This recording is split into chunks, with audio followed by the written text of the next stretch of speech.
Risk doesn't disappear, it moves. Welcome back to Healthcare in America. In our last series, we looked at urgency.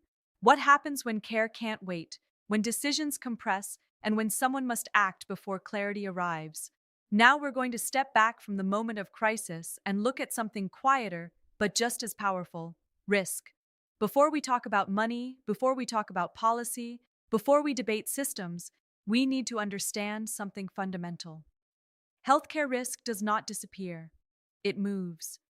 Risk is not the same thing as cost. Cost is what shows up after something happens. Risk is the exposure that exists before it happens. It is uncertainty about illness, about timing, about outcome, about complication. No healthcare system eliminates uncertainty. At best, it redistributes it. Illness is inherently unpredictable. Some conditions are manageable, others escalate. Some recoveries are smooth, others are not. Systems exist to absorb and manage that unpredictability, but they do not erase it. So the question becomes, who holds the uncertainty? Historically, risk has sat in different places. Hospitals once absorbed more uncompensated variability. Employers buffered insurance volatility. Communities bore collective responsibility for certain types of care. That arrangement was never perfect, and we don't romanticize it. But distribution has always shifted over time. Today, risk often moves quietly. It can move through higher deductibles, increasing the financial exposure before insurance begins to absorb cost. It can move through narrower provider networks, limiting flexibility when care is needed.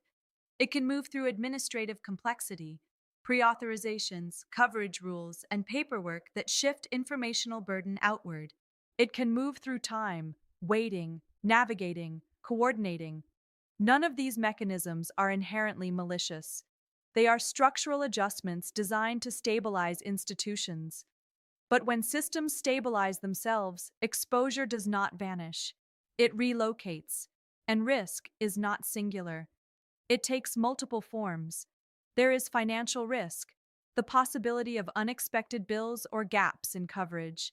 There is informational risk, not knowing what is covered, what is approved, or what is required. There is time risk, delays that affect work, income, or progression of illness. There is clinical risk, the uncertainty of outcome itself. And there is moral risk, borne by providers who must practice within constraints that limit what they can offer. When risk moves to individuals, it is often described in the language of responsibility. We hear phrases like consumer engagement or skin in the game, but exposure and empowerment are not the same thing. Responsibility can feel like choice, but sometimes it is simply proximity to uncertainty. This is not a debate about political models. It is not an argument for or against any specific reform. It is an observation. Risk in healthcare is structural, and structure determines stability. In the next episode, we'll look more closely at who absorbs that risk most quietly and what happens when exposure accumulates beneath the surface. For now, the key idea is simple: risk does not disappear, it moves.